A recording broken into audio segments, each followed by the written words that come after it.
জীবনের 50 বসন্ত পার করেছেন তিনি। এই বয়সে এসে অনেকেই যখন নাতি নাতনির মুখ দেখার স্বপ্ন দেখেন, সেখানে কেউ পণ করে নেন নিজের শখকে বাঁচতে। বলা হচ্ছে বলিউড অভিনেত্রী আমিশা প্যাটেলের কথা। বিয়ের পিঁড়িতে বসার বিন্দুমাত্র তাগিদ নেই যার। এই বয়সে এসেও সিঙ্গেল জীবনটাই চুটিয়ে উপভোগ করতে চান কাহনা প্যার হে খ্যাত এই তারকা।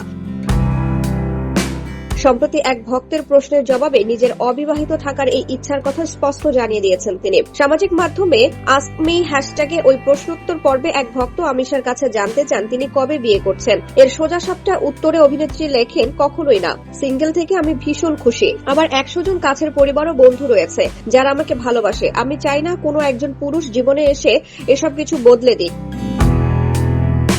ভারতীয় গণমাধ্যমের সূত্রের খবর, বর্তমানে বিয়ের কোনো ইচ্ছে নেই বলে জানালেও এর আগে প্রেম ও ক্যারিয়ারের মাঝে কঠিন এক সিদ্ধান্তের কথা প্রকাশ্যে এনেছিলেন আমিশা। ইউটিউবার রণবীর এলাহবাদিয়ার পডকাস্টে তিনি জানিয়েছিলেন, চলচ্চিত্র জগতে আসার আগে তিনি একটি গভীর সম্পর্কে ছিলেন, কিন্তু তার সঙ্গী চাননি তিনি এই গ্ল্যামার জগতে যুক্ত হন, আর সে কারণে এই সম্পর্ক থেকে বেরিয়ে আসেন তিনি। ওই সম্পর্কের কথা স্মরণ করে আমিশা বলেছিলেন, যারা আপনাকে ভালোবাসবে তারা আপনার ক্যারিয়ারেরও উন্নতি চাইবে। ক্যারিয়ারের জন্য আমি অনেক কিছু হারিয়েছি, আবার ভালোবাসার জন্য অনেক ছাড় দিয়েছি। আমিশা জানান, তার সেই প্রেমিক দক্ষিণ মুম্বাইয়ের এক বড় শিল্পপতি পরিবারের সন্তান ছিলেন। দুজনের পারিবারিক ও শিক্ষাগত পটভূমিও একই ছিল, কিন্তু সঙ্গী তাকে পাবলিক ফিগার হিসেবে দেখতে চাননি বলেই ভালোবাসার বদলে ক্যারিয়ারকে বেছে নেন এই তারকা।